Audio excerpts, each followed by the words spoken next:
अध्याय 8वां। सतगुरु या हादी। सतगुरु की आवश्यकता। बुल्ला शौदी सुने हकायत, हादी फड़िया होग हदायत, मेरा साईं शाह इनायत, ओहो लंघावे पार। परमात्मा भी अंदर है, आत्मा भी अंदर है, और आत्मा को परमात्मा से जोड़ने वाली रस्सी कलमा, शब्द या नाम भी अंदर है। परंतु परमात्मा या कलमे रूपी गंजे मख्फी यानी गुप्त खजाने का भेद खोलने वाला और इस तक पहुंच कराने वाला साधन पूरा सतगुरु है। जो कोई उसनू लखना चाहे, बाज वसीले लख्याना जाए, शाह इनायत पेत बताए, ता खुल्ले सब इसरार। मुर्शिद भवसागर के किनारे खड़ी अबला आत्मा को पार कराने वाला मल्लाह है। वह वियोग के रोग से पीड़ित विरहनी के रोग का उपचार करने वाला योग्य हकीम है। नदियों पार मुलक सज्जंदा, लोभ लहर ने घेरी, सतगुर बेड़ी फड़ी खलोते, तैं क्यों लाई ये देरी। एक जगह और फरमाते हैं, चबदे बौड़ी वे तबीबा, नहीं ते मैं मर गईयां।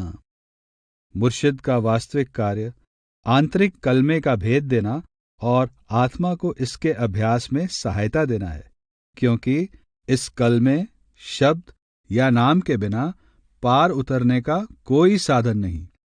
साईं बुल्ले शाह मुर्शिद के आगे विनती करते हैं, नाम अल्लाह पैगाम सुनाई, मुख देखन नू ना तरसाई।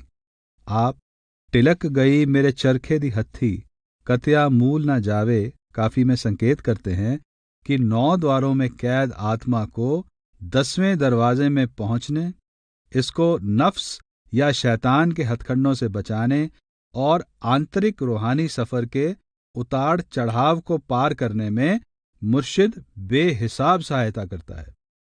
वास्तव में मुर्शिद की दया 100 मन काटने से अधिक है, अर्थात सद्गुरु की दया व मेहर हर प्रकार की करनी से ऊंचा दर्जा रखती है।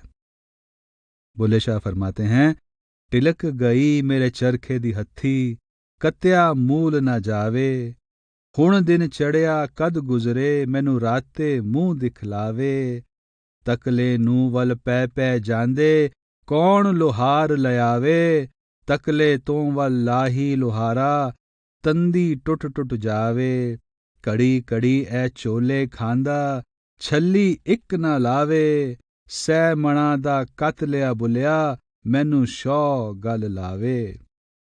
प्रसिद्ध सूफी दरवेश शेख शहाबुद्दीन सोहरावर्दी अवारिफ उल मुआरिफ में कुरान शरीफ की आयतों के उद्धरण से लिखते हैं कि सूफी मत का आधार पुस्तकीय या स्कूली विद्या नहीं, आंतरिक रूहानी अनुभव है।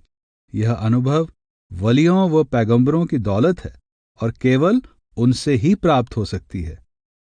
रिजवी सूफी मत में मुर्शद और तालिब, गुरु और शिष्य के संबंधों के विषय में वर्णन करते हुए लिखता है कि शिष्य का मुर्शिद से नाम की दात पाना बहुत कठिन मामला है। पूर्ण सद्गुरु हर शिष्य की रूहानी दशा के अनुसार उसको अमली साधना के मार्ग पर डालता था। सिमरन और ध्यान का काम सद्गुरु की देखरेख में चलता था। शिष्य को अभ्यास के समय सिमटाव या एकाग्रता में आंतरिक प्रकाश आदि के जो अनुभव होते थे, मुर्शिद उनसे जानकार होता था। गुरु को पता होता था कि शिष्य को प्राप्त कौन सा अनुभव सच्चा है और कौन सा छलावा मात्र है। शिष्य अपने रूहानी अनुभव केवल गुरु को ही बता सकता था।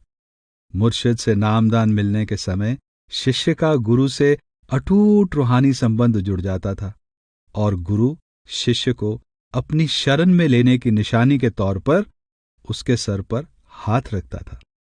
सूफियों का दृढ़ विश्वास है कि गुरु का पल्ला पकड़ना प्रभु की दया के दायरे में दाखिल हो जाना है।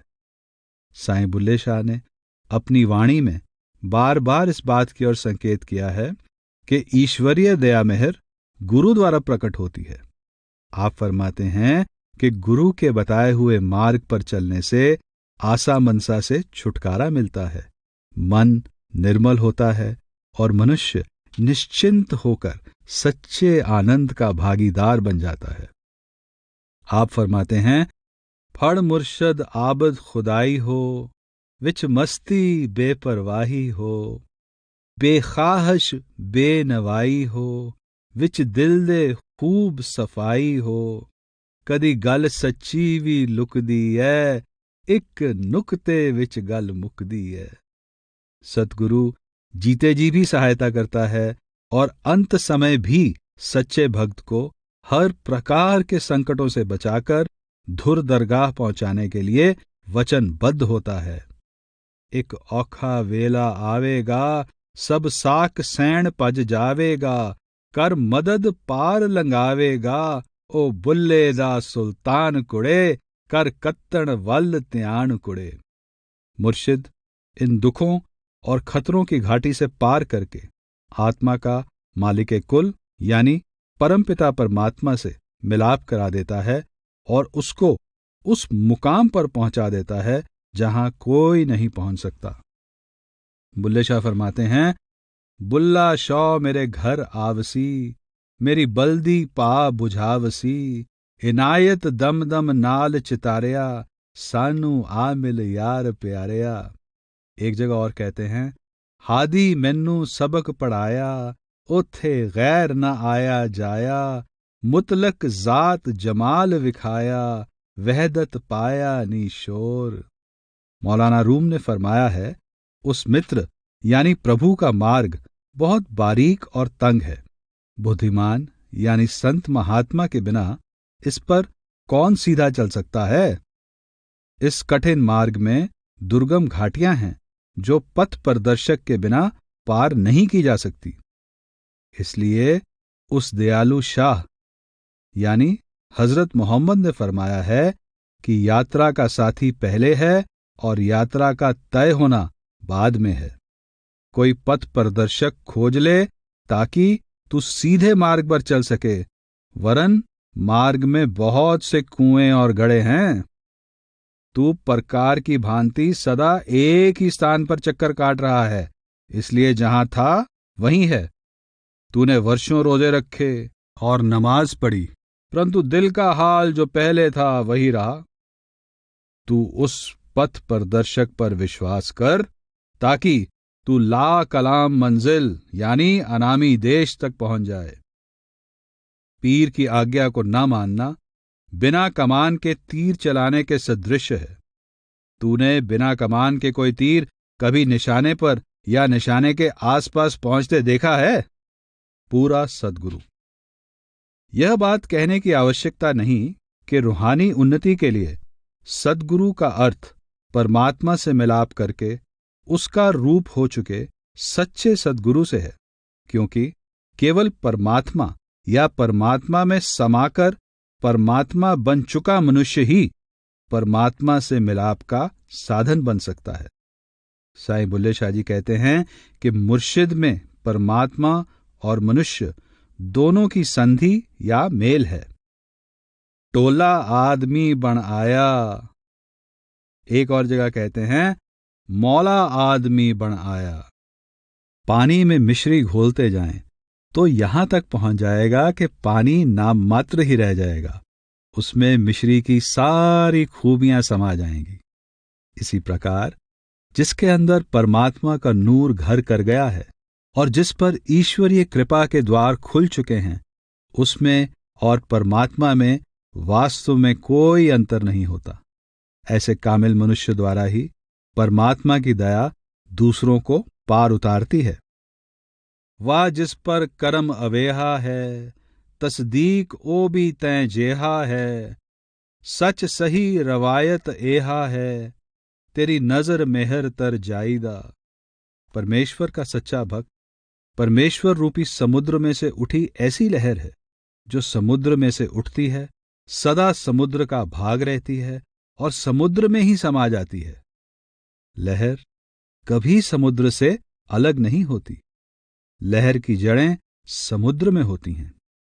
आदि ग्रंथ में आया है, हर का सेवक सोहर जेहा पेद ना जानू मानस देहा, ज्यों जल तरंग उठे बहुभांति, फिर सलले सलल समाइदा। साई बुल्ले शाह कहते हैं कि मुर्शिद बाहर से देखने को चाक, अराई या योगी लगता है, परंतु वास्तव में प्रभु के पावन प्रकाश की साक्षात मूर्ति है। वह जीता जागता, चलता फिरता दयालु प्रभु है। उसका दर्शन परमात्मा का दर्शन है, जो सब रोगों की अचूक औषधि है। आप फरमाते हैं, माही नहीं कोई नूर इलाही, अनहद दी जिस मुरली वाही।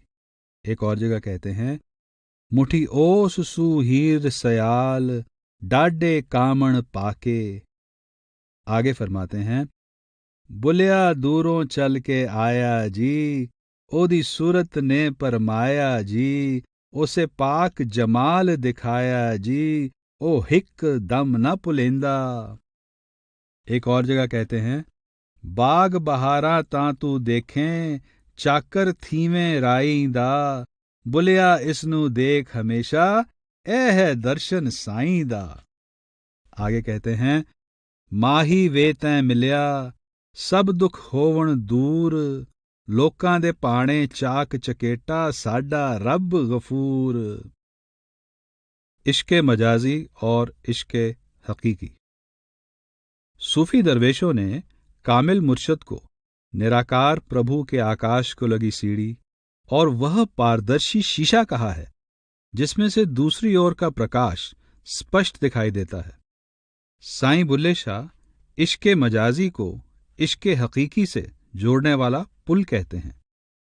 इश्के मजाजी का अर्थ सद्गुरु के रूप में मजाज या देह का चोला पहनकर आई हकीकत का इश्क है। आप बड़े सुंदर ढंग से कहते हैं कि जब तक रूप का प्रेम ना हो, अरूप का प्रेम किस प्रकार जागेगा। आकार के प्रेम का धागा ना हो तो सुई निराकार के प्रेम का जामा कैसे सिए। जब तक मजाज यानी देह स्वरूप सद्गुरु दाता बनकर न आए, दैविक प्रेम की दात कैसे मिले।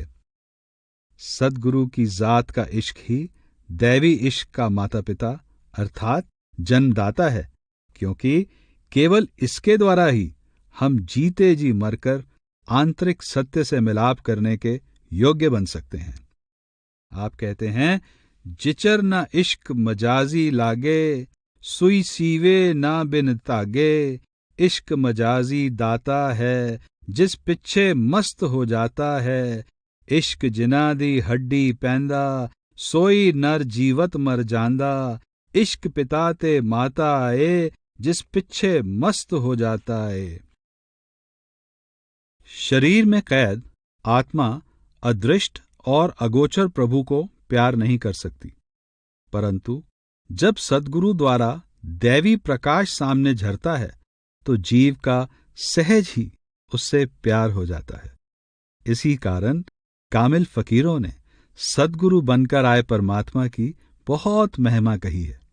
मौलाना जामी फरमाते हैं कि यदि कामिल मुर्शिद की देह का प्यार अंतर में पैदा हो जाए तो बड़े सौभाग्य की बात है, क्योंकि इश्के हकीकी तक पहुंचने का साधन इश्के मजाजी ही है। डॉक्टर इकबाल ने कहा है कि हे गुप्त या निराकार हकीकत यानी सत्य, तो कभी मजाज यानी देह का चोला पहनकर सामने आ, क्योंकि तेरे इस रूप की प्रतीक्षा में हजारों सजदे तड़प रहे हैं। कभी ए हकीकत मुंतजर नजर आ लिबास मजाज में, कि हजारों सजदे तड़प रहे हैं मेरे जबीने नियाज में। कोई ऐसा प्रकट प्रकाश सामने होना चाहिए जिसका प्रेम प्रेमी को भी प्रकाश का रूप बना दे। सरापा नूर हो जाए जिसका आशिके सादक, भला ए दिल हसी ऐसा भी है कोई हसीनों में। इसी प्रसंग में साईं जी की कुछ काफियां ध्यान देने योग्य हैं। रांझा जोगीड़ा बनाया में आप आत्मा और परमात्मा का वास्तविक संबंध दिखाते हैं। सद्गुरु की आंखें प्रभु रूपी हीरे को दर्शाती हैं। उसकी शक्ल से यूसुफ यानी परमात्मा की झलक झलकती है।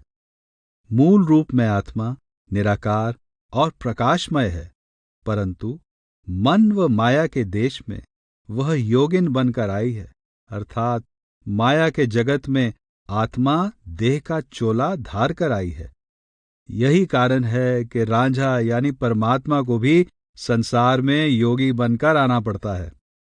परंतु जब हीर को योगी के नक्शों यानी विशेषताओं में से रांझा के नक्शों की झलक दिखाई देती है, तो वह स्वतः योगी की ओर खींची चली जाती है। उसके अंदर सदियों से सोई दैवी प्रीति जाग उठती है, बल्कि उसको पश्चाताप होता है कि योगी के प्रेम से पहले की आयु व्यर्थ चली गई। जब उसका योगी में विश्वास पक्का हो जाता है, तो योगी उसको साथ लेकर तख्त हजारे यानी अपने वास्तविक रूहानी देश की ओर चल देता है। रांझा जोगीड़ा बण आया, वा सांगी सांग रचाया, इस जोगी दे नैन कटोरे, बाजां वांगू लैंदे डोरे, मुख डिठियां दुख जावण चोरे, एना अखियां लाल लखाया। ऐस जोगी दी की निशानी, कन विच मुंदरां गल विच गानी, सूरत इस दी यूसुफ सानी, ऐस अल्फों अहद बनाया। रांझा जोगी ते मैं जुगियाणी, इस दी खातर परसां पाणी, ਐਵੇਂ ਪਿਛਲੀ ਉਮਰ ਵਿਹਾਣੀ, ਐਸ ਹੁਣ ਮੈਨੂੰ ਪਰਮਾਇਆ। ਬੁੱਲਾ ਸ਼ੌ ਦੀ ਹੁਣ ਗਤ ਪਾਈ, ਪ੍ਰੀਤ ਪੁਰਾਣੀ ਸ਼ੋਰ ਮਚਾਈ, ਐ ਗਲ ਕੀਕੂ ਛੁਪੇ ਛੁਪਾਈ, ਲੈ ਤਖਤ ਹਜ਼ਾਰੇ ਨੂੰ ਤਾਇਆ। ਰਾਂਝਾ जोगीड़ा बन आया, वाह सांगी सांग रचाया। मेरे क्यों चिरलाया माही, और मैं विच मैं न रह गई में भी यही अलंकार है। इन काफियों में कहते हैं कि संसार की रचना का हुक्म यानी कुन फयाकुन देते ही रांझा हीर को लेने के लिए तख्त हजारे यानी सचखंड से चल देता है।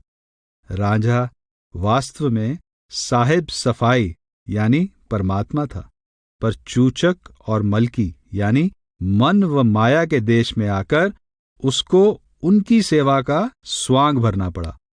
परंतु जब हीर को जबरदस्ती खेड़े यानी अहम या शैतान के साथ भेजा गया, तो रांझा को योगी का भेष बदलकर उसके पीछे जाना पड़ा। खेड़ों की नगरी में योगी केवल अपने मतलब से घर आता है, अर्थात जो आत्मा खुशी खुशी खेड़ों के देश बसना चाहती है, योगी उसकी ओर ध्यान नहीं देता।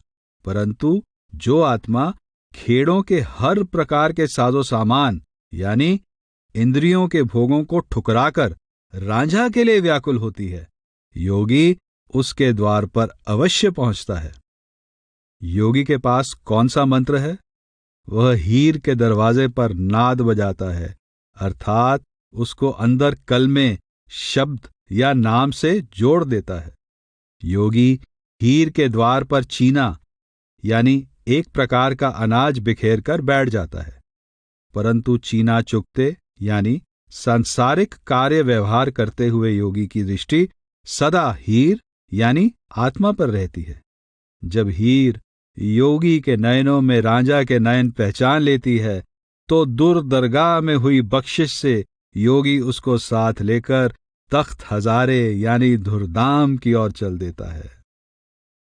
मेरे क्यों चिरलाया माही, नी मैं उस तो कोल कुमाई, कुन फायकुन आवाजा आया, तखत हजारे और रांझा ताया, चूचक दा उस चाक सदाया, ओ आहा साब सफाई, मेरे क्यों चिरलाया माही। एक जगह आगे आप कहते हैं, जोगी शहर खेड़ियां दे आवे, जिस कर मतलब सो कर पावे, बूहे जाके नाद वजावे, आपे होया फजल इलाही, बूहे पे खुड़बेया तिगाने, टुट पया खप्पर डुल पए दाणे, इस दे वल छल कौन पछाने, चीना रुल गया विच पाही, चीना चुन चुन चोली पावे, बैठा हीरे तरफ तकावे, जो कुछ लिखया लेख सो पावे, रो रो लड़दे नैण सिपाही, मेरे क्यों चिरलाया माही। आपकी काफी मैं वैसा जोगी दे नाल मत्थे तिलक लगा के भी इसी रंग में लिखी गई है। इस काफी में इश्क मजाजी द्वारा इश्क हकीकी तक पहुंचने का जो सुंदर वर्णन मिलता है वह अपना उदाहरण आप है। इसमें आप जोगी यानी सद्गुरु को दैवी प्रकाश की मूरत और अनहद की मुरली बजाने वाला ऐसा जादूगर कहते हैं जो अपनी विशेषताओं से हीर स्याल का दिल मोह लेता है। वह हीर यानी आत्मा के मन में इस प्रकार घर कर लेता है कि हीर को अपनी और संसार की कोई सुध बुध नहीं रहती। वह योगी के प्रेम में मग्न होकर योगी के पीछे पीछे उसके देश में चली जाती है। कौन आया पहन लिबास कुड़े काफी में भी सद्गुरु के शारीरिक चोले के पीछे छिपी उसकी दैवी असलियत की पहचान करने की हिदायत की गई है।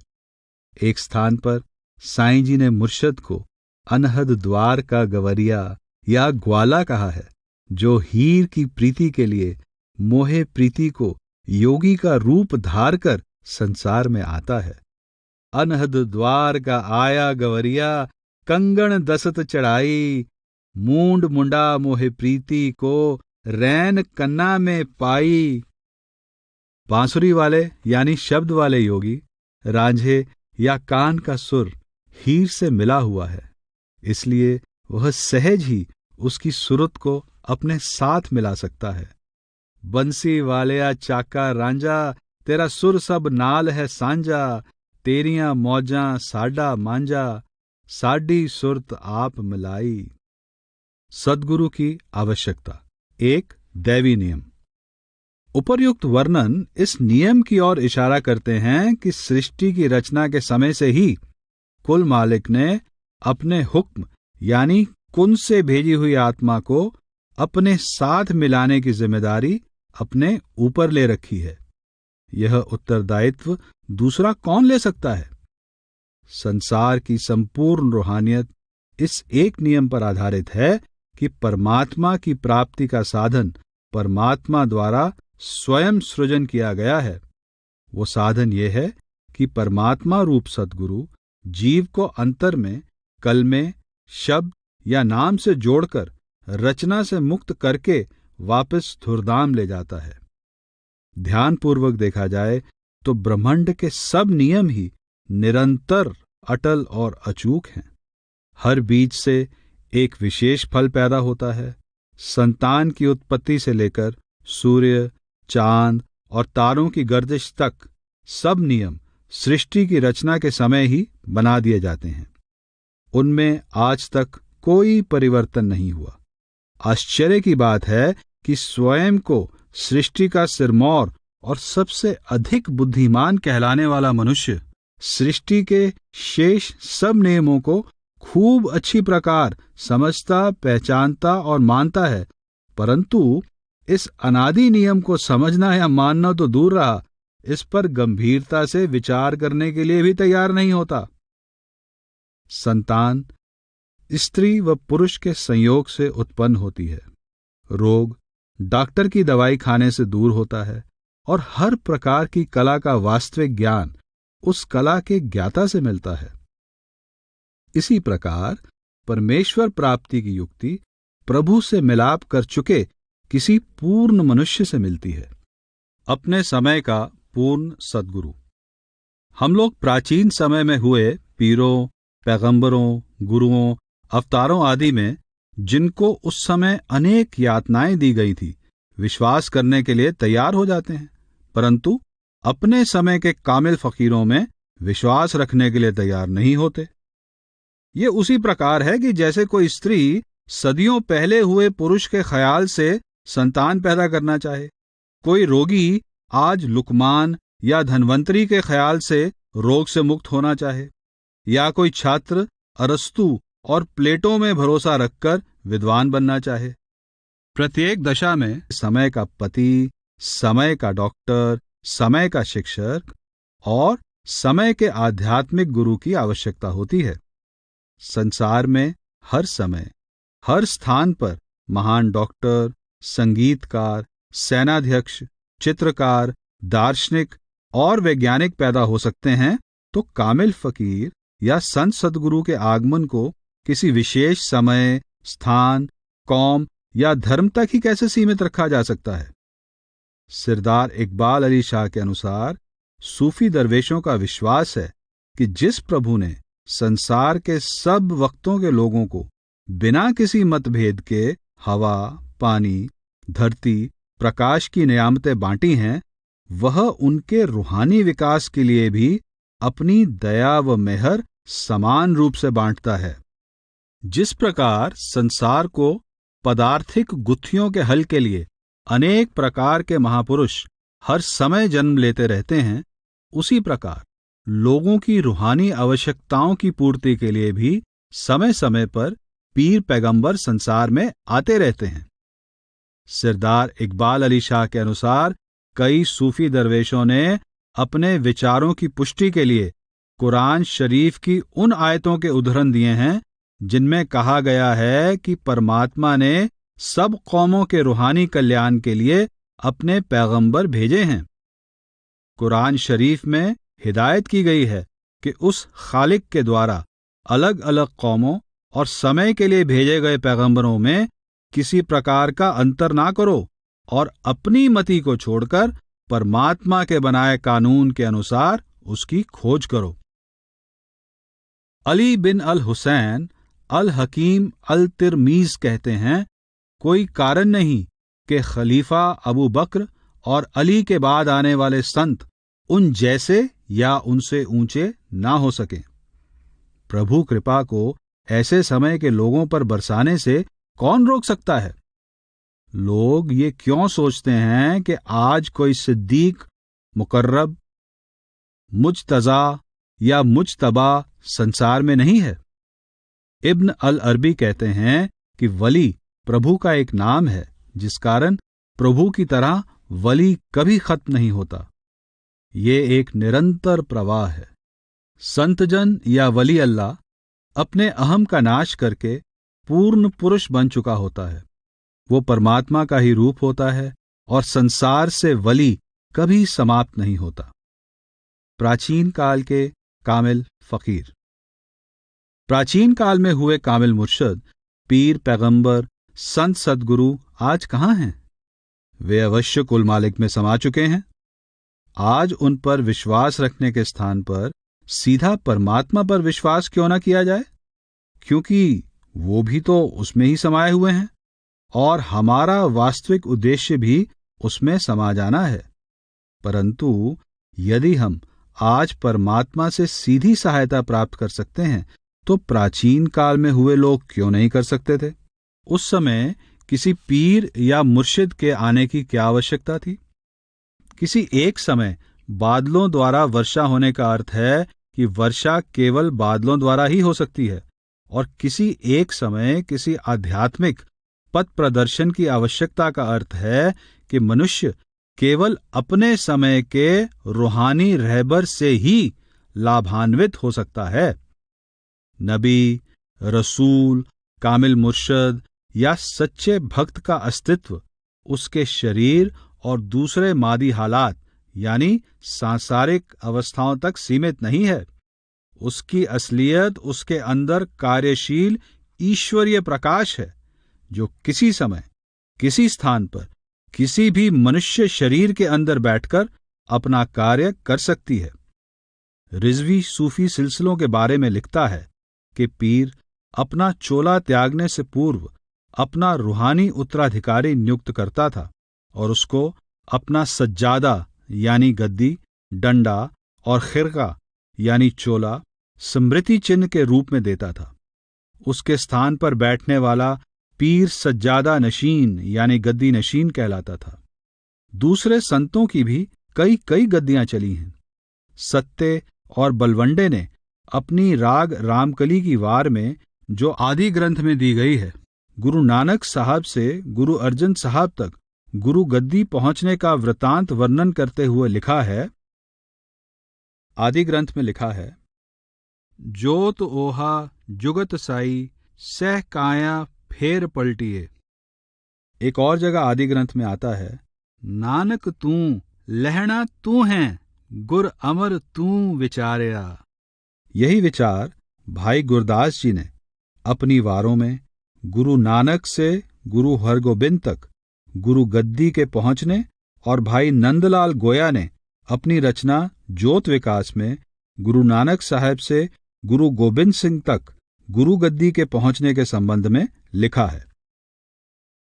आप फरमाते हैं, निरंकार नानक देओ निरंकार आकार बनाया, गुरु अंगद गुरु अंग ते गंग हो जान तरंग उठाया, अमरदास गुरु अंगदो ज्योत स्वरूप चलत वर्ताया, गुर अमर गुरु रामदास अनहद नादे शब्द सुनाया, रामदास अर्जन गुरु दर्शन दर्पण विच दिखाया, हर गोबिंद गुरु अर्जनो गुर गोबिंद नाव सदवाया, गुर मूरत गुर शब्द है साध संगत विचे प्रगट आया, पैरी पाए सब जगत तराया।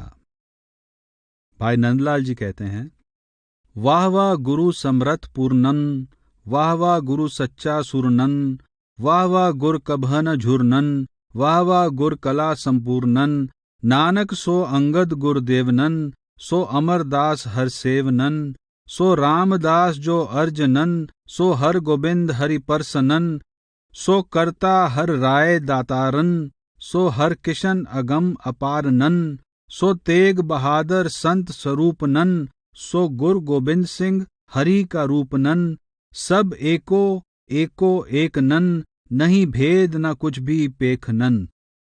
भाई गुरदास और भाई नंदलाल के उपर्युक्त उद्धरण ध्यान आकर्षित करते हैं। भाई गुरदास ने गुरु साहिबान के गुरुत्व को विशेष देही तक सीमित नहीं किया, बल्कि उस देही द्वारा कार्य कर रही निरंकार की ज्योति से जोड़ा है। आप गुरु को निराकार का आकार कहते हैं और पार ब्रह्म परमेश्वर रूपी गंगा की तरंग कहते हैं।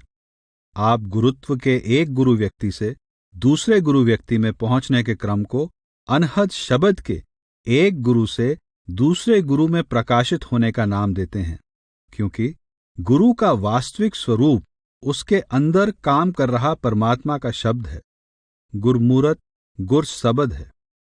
इसी प्रकार भाई नंदलाल गुरु को पूर्ण परमात्मा की कला यानी कला संपूर्णन, हरि की छोह यानी हरि परसनन और हरि का रूप यानी हरि का रूपनन कहते हैं।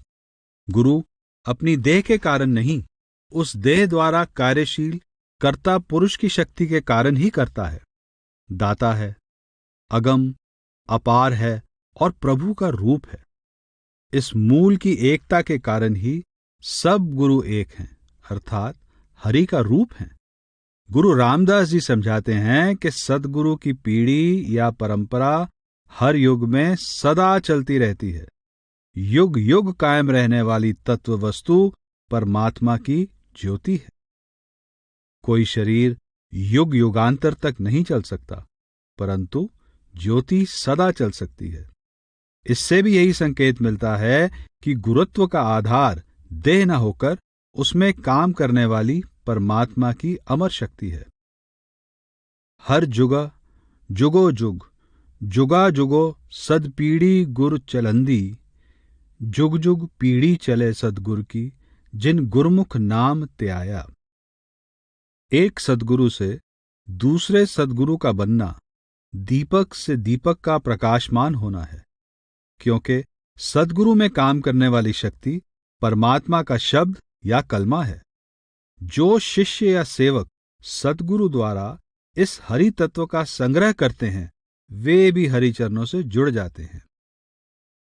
आप नारायण कलातार जग मह परवरयो, निरंकार आकार जोत जग मंडल करयो, जह कै तैं परपूर शब्द दीपक दीपायो, जय सिखे संग्रह हो तत हर चरण मिलायो, नानक कुल निम्मल अवतर्यो, अंगद लैणे संग हुओ, गुर अमरदास तारण तरण, जन्म जन्म पा शरण तू। इससे स्पष्ट संकेत मिलता है कि गुरु या मुर्शिद का होना ही काफी नहीं है, गुरु का प्रभु रूप होना आवश्यक है। नियम ये नहीं है कि मुक्ति गुरु द्वारा होगी। नियम ये है कि मुक्ति पूरे गुरु, सच्चे गुरु, कामिल मुर्शिद द्वारा होगी। निसंदेह ऐसे कामिल मुर्शिद, पूरे और सच्चे गुरु विरले हैं। कबीर साहब, दादू साहब आदि अनेक महात्माओं की अनेक गद्दियां चली हैं, क्योंकि कामिल फकीर नश्वर शरीर का त्याग करते समय उसमें पड़े अमर प्रकाश को दूसरे शरीर में हस्तांतरित कर देते हैं। शरीर नए से नया हो सकता है, परंतु प्रकाश सनातन से सनातन है, क्योंकि प्रकाश पवित्र प्रभु का है। साईं बुल्ले शाह ने अपने कलाम में मुर्शिद और खुदा के लिए रांझा, पुन्नू, महिवाल, टोला, सस्सी, राम, कृष्ण, कान्हा और ईसा के जो संकेत प्रयुक्त किए हैं, और जिस प्रकार मंसूर, जकरिया, सरमद, बू अली आदि अनेक फकीरों की रूहानी महानता के गीत गाए हैं, उससे इस बात के विषय में कोई संदेह नहीं रहता कि आप सद्गुरु की हस्ती को किसी विशेष कौम, मजहब, मुल्क, समय या स्थान तक सीमित नहीं करते, बल्कि उसको एक अनादि नियम, एक अविनाशी अस्तित्व और समर्थ शक्ति के रूप में चित्रित करते हैं, जो किसी समय, किसी स्थान, किसी भी शरीर में प्रकाशमान हो सकती है। हजरत ईसा ने कहा है, जब तक मैं संसार में हूं, मैं संसार का प्रकाश हूं। आप अपना काम दिन में कर लें, क्योंकि जब रात आती है तो कुछ नहीं किया जा सकता। इसका अर्थ है कि अपने समय के पूर्ण सद्गुरु से प्रभु की सच्ची भक्ति का भेद लेकर जीते जी रूहानी सफर तय कर लेना चाहिए। साईं बुल्ले शाह मुर्शिद को सौदागर और लालों का व्यापारी कहते हुए जीव को सावधान करते हैं कि जब तक तू शरीर में है और मुर्शिद का 5 तत्वों का शरीर कायम है, तू कल में शब्द या नाम का व्यापार कर ले। मुर्शिद के चले जाने के बाद ना कलमे का भेद मिल सकता है और ना ही किसी से अंत समय कलमे की कमाई हो सकती है। कर सौदा पास सौदागर है, ए वेला हाथ न आवीगा, वणज वणोला नाल शिताबी, वणजारा उठ जावीगा। उस दिन कुछ ना हो सकसी, जद कूच नगारा लावीगा, हिजाब करें दरवेशी कोलों, कद तक हुक्म चलावेगा। इसी कारण आपने अपने मुर्शिद हजरत इनायत शाह में प्राचीन कामिल दरवेशों वाले सारे गुण भी दिखाए हैं और उसको रांझा या परमात्मा का रूप ही माना है। आप कहते हैं कि मेरा मुर्शिद ही काबा यानी मक्का में पूजनीय स्थल है और मुर्शिद ही किबला यानी खुदावंद करीम परमात्मा है। मुर्शिद ही पति है और वही पति से मिलाप के सुंदर वस्त्र पहनाने वाला साधन है। मुर्शिद ही सच्चा ज्ञान देने वाला ज्ञानी है और वही गुप्त दैवी भेदों को खोलने वाला आरिफ है। वही प्रभु के नाम, शब्द या कलमे का संदेश वाहक है। वही लोहे को सोना बनाने वाला पारस है और वही इस और खड़ी आत्मा को पार करने वाला खेवट है। सच्ची बात तो यह है कि मुर्शिद नबी और वली ही नहीं, स्वयं दयालु प्रभु है। आप कहते हैं, ऐसे इश्क दी चंगी, विच मोर बुलेंदा, सानू किबला काबा, सोना यार दखैंदा, सानू कायल करके खबर न लैया, तेरे इश्क नचाया कर थैया थैया। आगे आप कहते हैं, बुल्ला शॉ ने आंदा, मैनू इनायत दे बूए, जिसने मैनू पवाए, चोले सावे ते सूहे, जा मैं मारी है अड्डी, मिल पया है वैया, तेरे इश्क नचाया कर थैया थैया।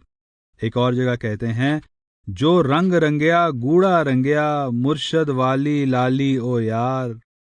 आगे फरमाते हैं, वेखो नी शाह इनायत साईं, मैं नाल करदा किवें अदाई, कदी आवे नाही, त्यों त्यों मैनू भड़कन पाही, नाम अल्लाह पैगाम सुनाई, मुख वेखन नू ना तरसाई। एक और जगह कहते हैं, बुल्ला शौ इनायत आरफ है, ओ दिल मेरे दा वारस है, मैं लोहा ते ओ पारस है, तुसी ओसे दे संग कसदे हो। किन्नू लाम काणी दसदे हो, तुसी हर रंग दे विच वसदे हो। इसलिए साईं बुल्ले शाह सद्गुर बनकर आए हुए परमात्मा को बार बार याद कराते हैं कि तू सृष्टि की रचना के समय किया वायदा याद कर कि तुझे रचना से वापस लाने के लिए मैं स्वयं संसार में आऊंगा। आप परमात्मा द्वारा आत्मा को जगत में भेजने की घटना को परमात्मा का कारा और रचना में आकर प्रभु रूप सद्गुरु द्वारा आत्मा का हाथ पकड़ने को मुर्शिद का कारा कहते हुए ताना देते हैं कि तू हमारे गुणों अवगुणों को मत देख, तू उस कारे या वायदे को याद कर और अपने हुक्म से संसार में भेजे जीवों को अपनी दया से इस भवसागर से निकाल ले, क्योंकि आत्माएं कुसुम्भड़े के देश में रहती हुई थक गई हैं और तख्त हजारे यानी सचखंड को वापस जाने के लिए बेचैन हैं। आप कहते हैं, नाल रूहां दे लारा लाया, तुसी चलो मैं नाले आया, ਇੱਥੇ ਪਰਦਾ ਚਾਹ ਬਣਾਇਆ, मैं परम पुलाया फिरदा हां, मैं गल ओथे दी करदा हां। आगे कहते हैं, औगण वेख ना पुल मियां रांझा, याद करी उस कारे नू, दिल लोचे तखत हजारे नू। एक और जगह कहते हैं, अलसत केहा जद अखियां लाइयां, हुण क्यों यार विसारी, मैं कुसुम्बड़ा चुन चुनहारी। साईं बुल्ले शाह के कलाम और उपर्युक्त चर्चा के संदर्भ में कुछ कामिल फकीरों के मुर्शिद की जात के विषय में प्रकट किए गए विचार देखने से भी यही निष्कर्ष निकलता है कि पूर्ण सद्गुरु परमात्मा से अभेद होता है। वह दैवी प्रकाश देह का चोला केवल इसलिए धारण करता है कि मनुष्य के स्तर पर आकर और उस जैसा होकर उसके अंदर अपना प्यार पैदा कर सके और अंत में अपनी अंगुली पकड़ाकर उसको निज घर वापस ले जा सके।